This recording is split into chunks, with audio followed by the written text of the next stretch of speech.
little more work. Yeah, with hardwood floors, you can sweep stuff under the couch or under the rug. You can't with carpet. Yeah, but if you have the rug, you got to have both. But you can hide the dirt. So yeah, I think it's less maintenance. Probably shouldn't ask a man that question. Hi, I'm Ted Cook. This is my brother Jason Cook. We're with reallycheapfloors.com, and this is another one of our podcasts that give us an opportunity to answer your questions. Jason and I have been doing this, let's see, when our parents bought the store in 1973, he was 3 and I was 5, almost 50 years ago. So 50 and 60 years, right? No, not 50 and 60 years. Smart of it. And he looks a lot older, but really I am the older. But we've paid attention. Well, he's paid attention. I've paid, to a lesser extent, paid attention over the last 48 years, and we'd like to share some of that with you. All okay. Right. How can you sell Cortec LVP cheaper than everyone else? Well, as I said earlier, we have an exceptional buyer, but that's not really the reason. We look for opportunities at Really Cheap Floors. We don't have everything, okay? But everything we have will be as cheap as you can buy it anywhere. We sat down with Shaw and Cortec recently and put together a partnership. You know, like any other partnership, you go to a company whose strengths offset your weaknesses and vice versa. Cortec is the most well-known name, LVP in the United States. They are very, very good at what they do. Pete and his band of merry men and women are really good at making LVP. And Shaw, who bought Cortec a few years ago, is very good at distribution. They're very good at customer service, and you can't get better visuals.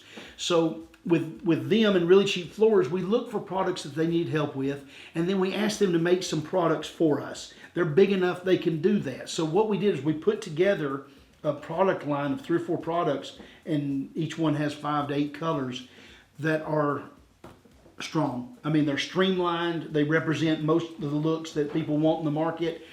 They offer the quality that Cortec and Shaw are known for, at the same time offering the value that Really Cheap Floors is known for. So it's a very small line, small lineup. You go into a restaurant and they've got 5 pages of menu. There's got to be some inefficiency somewhere. We are only stocking about 25 SKUs in this program, and that allows us to offer value you can't get anywhere else. It also allows us to find the features that customers really care about. We were talking earlier, I can't imagine walking into a retailer, especially a box store, and picking out an LVP floor right now. I don't know about the rest of you, I like to know a lot, okay? And when you walk into a store, the information is just not there. Or you can ask a retailer, a salesperson, if he knows, and most don't, it's not their fault. Manufacturers don't give you a lot of information. LVP is terribly hard to buy. So we're very excited about this program. It's streamlined down, it's simple, and we can show you the characteristics that matter to you, and then you choose which ones are best, which ones are most applicable to you. Yeah. How about that for an answer? That's pretty good. All right, how about this? I'm about to remodel my living room. Do hardwood floors require more maintenance than carpet? No. I'd say less maintenance. I would say just opposite. Your hardwood floors, you can just run over it with a Swiffer or duster or whatever, and you're pretty much done. Carpet, you got to pull out the vacuum cleaner. Just a little more work. Yeah, with hardwood floors, you can sweep stuff under the couch or under the rug. You can't with carpet. Yeah, but if you have the rug, you got to have both. But you can hide the dirt. So yeah, I think it's less maintenance. Probably shouldn't ask a man that question. All right. Hey, my grandfather told me, or this lady, that she shouldn't put wood down because she would have to wax it regularly. Is there any truth to this? Or is her grandfather crazy? Well, his grandfather, chances are he's got a little age on him. Yeah. Years ago, that was the way floors were finished. They were finished one of 2 ways, either wax or oil. But thankfully, many years ago, some really smart guy came up with polyurethane. And polyurethane was the holy grail of finishes. It's applied to almost everything. Now, there's been some improvements made to polyurethane, but we still don't have a better finish than polyurethane. Polyurethane is almost like an armor for floors. You put polyurethane on there and it guards them. It keeps water from getting in them. It keeps spills from getting into them. Where with wax, the downside of wax was it had to be replaced frequently. A couple times a year you had to wax your floors. With the old oil floors, they kept dirt out, but they were terrible against water. You get water on it, it would stain the floor. It was terrible. With polyurethane, this is going to be important. With polyurethane, it does not need your help, okay? There's nothing you can do to make that finish better, especially on your pre-finished floors with aluminum oxide. They don't need polished. They don't need waxed. They don't need oil on them. All they need you to do is clean them with a no-rinse cleaner. You're good to go. Yeah, some people want to put another coat on their floor after they installed it. No. Bad idea. Right. Because If all it's a you're factory doing is finish making a softer finish on Right. top of a hard finish. It was perfect when it got there. Your Yeah. factory finished floors, I've seen it done many, many times, and they're UV cured. They're hard. They got aluminum oxide in them. Anything you put on top of that, you're just degrading what you purchased. All right, I'll take this one. Do I get to read it? No. How do I install hardwood around my toilet? Do I cut a hole around it or put the toilet on top of it? Well, I don't think anybody's good enough to cut around a toilet that's kind of angled backwards anyway. No, you need to pull your toilet up. If you're going to put wood in there, pull it up, cut around the flange, and reset the commode. And it's a lot simpler than It's it a lot sounds. simpler. Yeah. Toilets ain't hard to pull. The hardest part is cleaning up the wax ring. It's kind of nasty sometimes. That can be kind of nasty, but it's fairly simple to A do. new wax ring's less than $5. Go ahead and take that opportunity to put Yeah. the new studs in it. What are those things called? Those bolts? bolts. Toilet bolts. Yeah. Yeah, they're another $3. Replace them all. You're good for another 20 An years. easy way to pull a toilet, a lot of people don't know. You turn the water off, you flush the commode. Well, all the water don't go out. No. So a lot of times when you pick it up and try to move it, that water spills out on the floor. If you have a shop vac, flush it, get all the water out that you can. Take a shop vac, suck all that water out, pull it up. There's no mess at all. That's pretty smart. It is. Yeah. Also, you can set the toilet over in your shower or bathtub. You don't have to move it far. Right. Yeah, that won't hurt anything.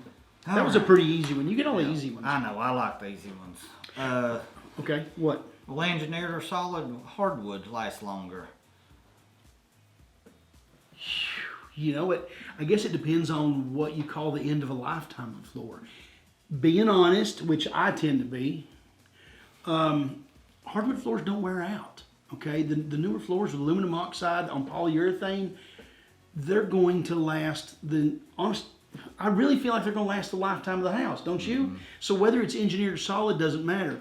What might preempt or shorten the lifetime of that floor is a problem, like a moisture issue.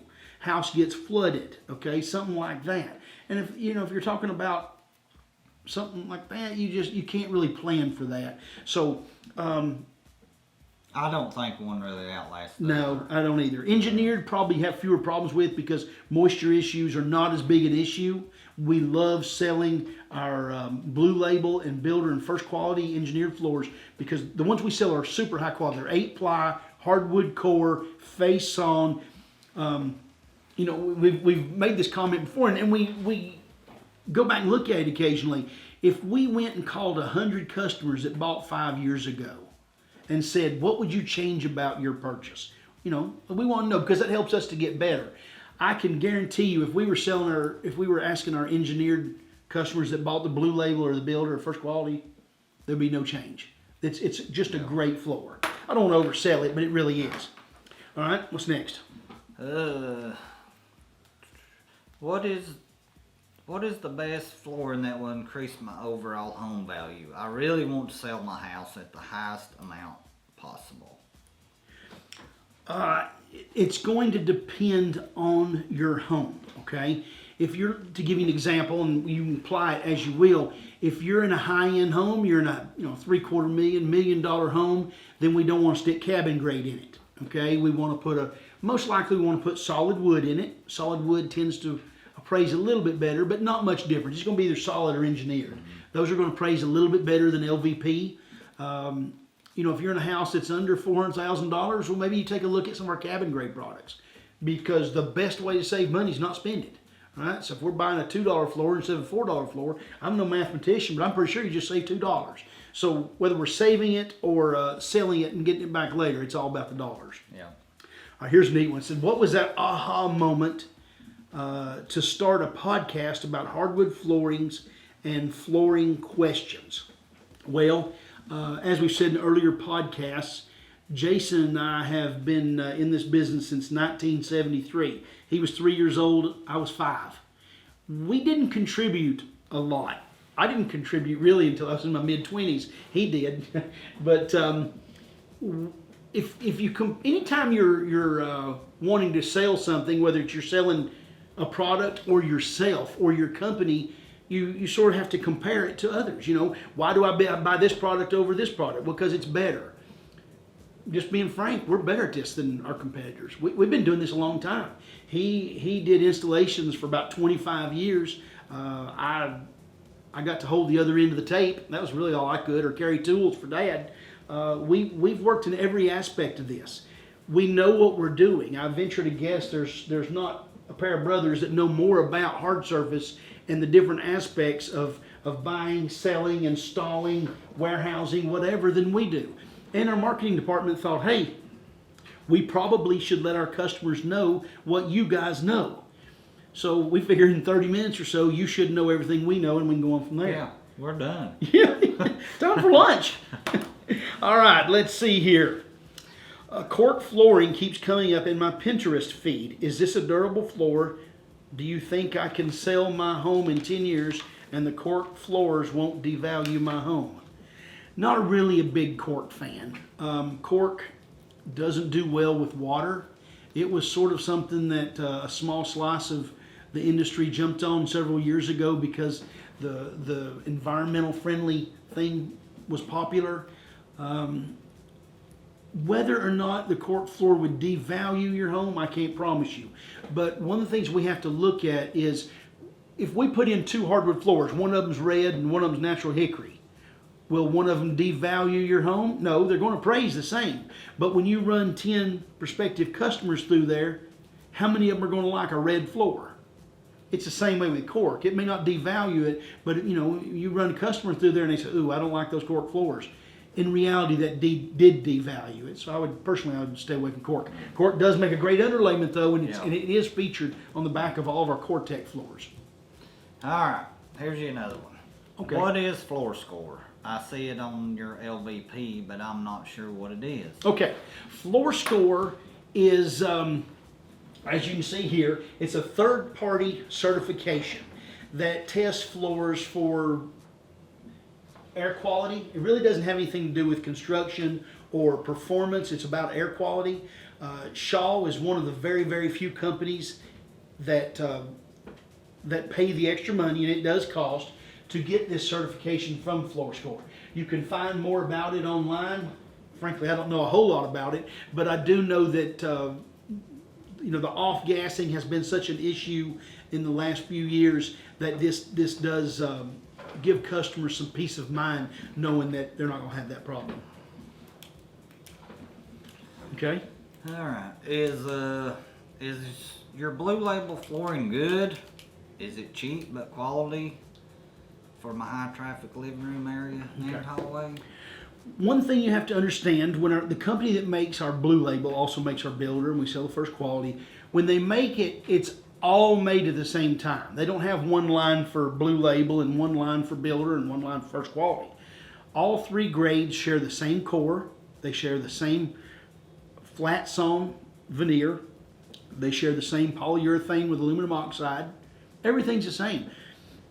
The differences are when after the floor is made, most of them are visual, okay? Because their first quality is graded so high, that means there's going to be a lot of stuff that doesn't make the grade. Some companies, their first quality isn't graded near as harshly, so you don't have so many grades. But that's what this company does. I'm not allowed to tell what the manufacturer's name is, and it's tough for me because it's my favorite wood manufacturer in the United States. So anyway, after they make it, they grade it into 3 piles. And the grading for the piles is based on mainly aesthetics. Okay, if it has a little bit of knot, too much knot in it, or maybe some wormholes, usually it's color variation, it's board length, just contrast between boards. So when you look at our blue label, it will have more contrast and a shorter average board length and more natural defects than the builder. The builder, man, their builder grade is almost perfect anyway. You just see real minor. Usually the defects in builder are defects that are only seen by a professional. So if you're following specifications, yes, it's not perfect, but it's close. So does that answer your question? That's pretty good. All right. What do you think of Overstock hardwood floors? Can I haggle a deal with you for Overstocked products? Well, Overstock typically refers to what our manufacturers are doing. A manufacturer knows that he's going to sell 100,000 feet a month of a product. He wants 90-day supply, therefore he should have 300,000, but due to the manufacturing process, he has 500,000. They'll call us and say, hey, Ted, can you help me out here? I need to move 200,000 feet of this really popular product, but I need you to do it in a way that doesn't mess up my existing business. So what we'll do is we'll bring it in, we'll change the name, put a private label on it, maybe change the warranty a little bit, go down on the warranty so you don't know exactly what it is, and we'll put it out there and get rid of it quickly. It'll be a great value. Can you haggle a deal with us for Overstock products? Sometimes we move so much material, such large volumes, that we find just changing the price 10 or 20 cents gets rid of any overstock problems that we have. Occasionally we do get a large amount of something because, as I said before, we don't choose what we want. So maybe that next truck that comes in, we open it up and it's all the same color, heaven forbid, but now I've got 25,000 feet of one color. I don't want 25,000 feet of one color. I'd rather get 5,000 every week for 5 weeks. So when we do have something that's exceptionally large, we will work with some of our builder or contractor friends, customers, repeat buyers, and they'll take a tractor trailer load. As a general rule, if you're not willing to buy a tractor trailer load, we don't have any room to move. We're moving everything just fine, the way it is. But if you can buy a tractor trailer load, yeah, you can give us a call, talk to Terry, the CEO, and see if there's something available. All right. This is on the warehouse sale. Okay. Can you explain to me how they work? And can I buy a floor the week after the sale, lock in the price with a deposit? Okay. Warehouse sales are our opportunity to get rid of materials that don't do well online. It might be that it's a small lot. It might be that it has a defect that we don't want to sell online. We want you to see it. Sometimes it's a floor that we've bought as a second. We don't buy a lot of seconds, but we get a little bit of seconds. And it has no defect, or the defect is it's off shade. It's not the exact color it's supposed to be in. But when you look at it, there is no defect. So to get that value up and to sell it better, we'll put it in our warehouse sale. Sometimes when we have too much of something or we're going to discount it, we will discount it for the warehouse sale, and that will be the first time that it's offered at that new price. That's pretty common, that stuff gets brought down in price. Can I buy a floor the week after the sale and lock it in the price of deposit? We don't need deposits. All right, we got two kinds of floor. We got the kind that's paid for and it belongs to you, or the kind that's not paid for and it belongs to me. If it belongs to me, it's still for sale. Okay, so don't bother any deposits. If you want to buy it, buy it. We'd love to sell it to you. Sometimes we also we'll start offering, or we'll post the inventory a week before the sale. You can call in on some of those products and buy it ahead of time. Some of them we only want to sell in-house. We had some supposed to have been first quality from Shaw that got downgraded because it had a slight bow in it. Very expensive, wide engineered stuff. And if we just put on the website that it was a second with a bow, we'd never sell it. But once customers came in here and saw that if you snapped it together, it was fine. There was no problem whatsoever. We were able to move it quickly, and we had a lot of it. So that's the kind of stuff, that's one example of stuff we would have in a warehouse sale. All right, good. What's next? Go ahead. Go ahead, okay. Yeah. Let's see. 86. What is the best looking natural hardwood floor? I want to keep my flooring looking natural, but I like a lot of character. It's an opinion question, ain't it? It does sound like an opinion, but until you look at that last line, they like a lot of character. If I liked a lot of character, I would go with the hickory natural. Or red oak natural. Or red oak natural. Any of your natural floors, Any because of once you natural. stain a floor, you take a lot of the character out. A lot of the contrast is gone. And I would say hickory and oak does that the best. White oak, probably not as much character. Or maple natural, not as much I love maple natural character. I do though. too, When, but when you it get the does- cabin grade, man, It we've had doesn't some have scores. as much character as No, the other it two. doesn't. So, but that is an Maple opinion does question. tend to have longer boards because one of the bigger reasons that boards get cut is to take a knot out. And you know, oak and hickory tends to have more knots. But for some reason, maple is cleaner wood to begin with, has a lower percentage of knots, so you do get a little bit longer board. All right. Will rubber mat hurt my flooring? My hardwood flooring? It can. Some of the rubber floors or rubber mats out there can come apart and can discolor your wood. I'll be honest, I don't know what determines that. I've seen some bath mats that did a pretty hard job on wood floors. Do you know any more about that than I do? No, the only thing I know, a rubber mat, it can suck the moisture up and hold it under there, so Right. that can cause Right. problems. Yeah, like a big sponge laying on Yes. top of it that holds it Yeah. on it. Yes. Okay, Jason, this customer wants a house to feel really old, like in the 1800s, for a short film that they're making. How do I go about doing that with creaks and all? Yeah, Jason.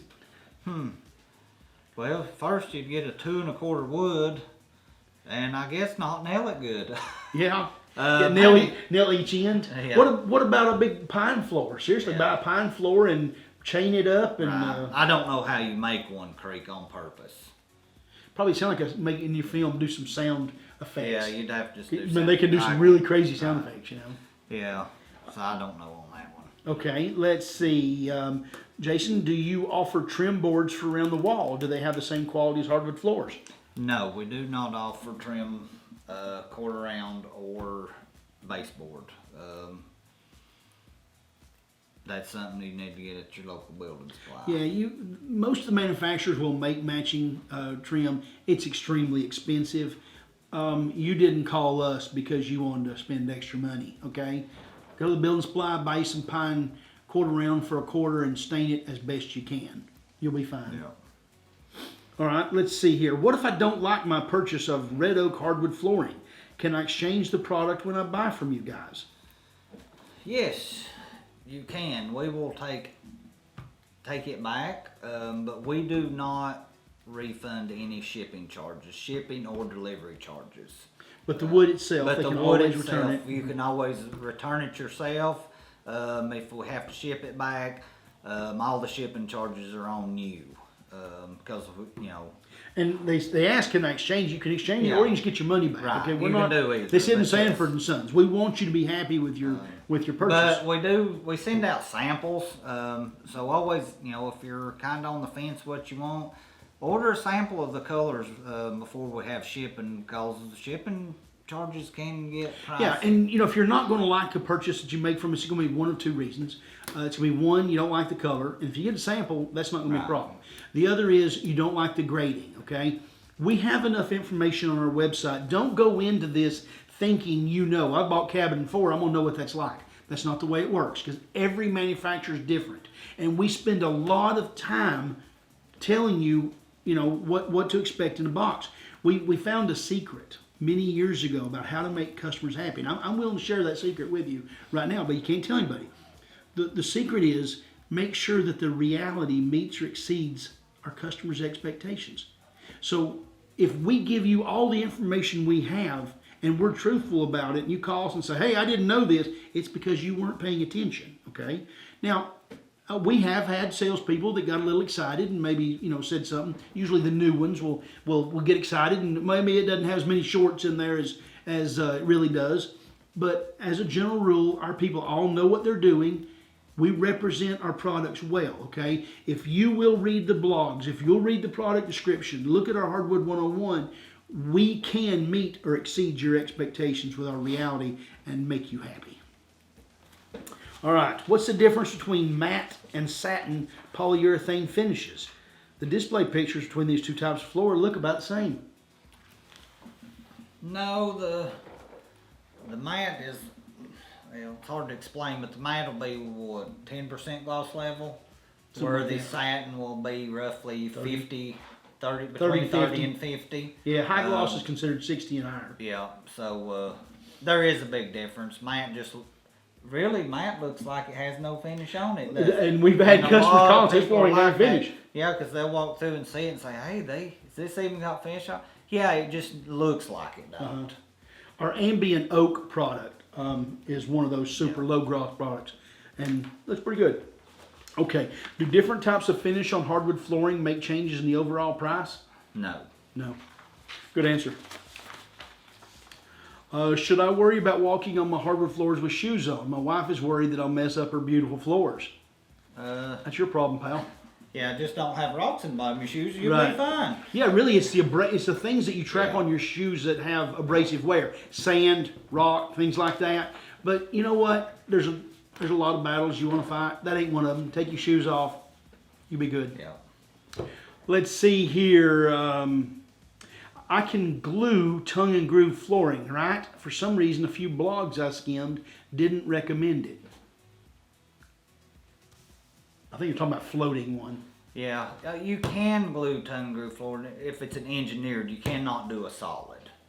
Stay together. Yeah, it needs to be an engineered flooring to glue them together. Yeah, and what you do is you shoot glue in the groove, okay, push it up there, and about every 6 to 8 foot, you want to put a strap on it or tape or something and pull it tight, okay, because you get a little bit of bow in one, now your boards aren't straight. So pull it tight, let it sit, especially important when you're first starting. Yeah. Get about your first 3 rows, tape them up, get them tight, leave them overnight, come back the next day, now you can lay your floor. Would you agree with that? Yeah. Why didn't you say it? That's pretty insightful, wasn't it? I figured to let you get one good answer in. Let's see. How do I install my first row of hardwood flooring? Or how do you recommend to start? It's according to what? My first row. Yeah. I recommend chalking the line, getting it straight on that line, and you having to finish nail it. Across the face. Down through the face. They make putties that match about any color out there. So yeah, chalk a line, face nail it, and then just continue on from there. When you do that first row, can you do it over there against the wall where the trim will cover it? You can, but sometimes if you try to get too close, you split that board. But you can get close to the wall and with your first row, and then also shoot some in the tongue of the board. So That's a good answer. all right, I think we got to wrap this session up. Yes, we do. It's good just in time because I think that it's time for lunch. That is. Yeah. Thanks for joining us. If you have any questions, give us a holler.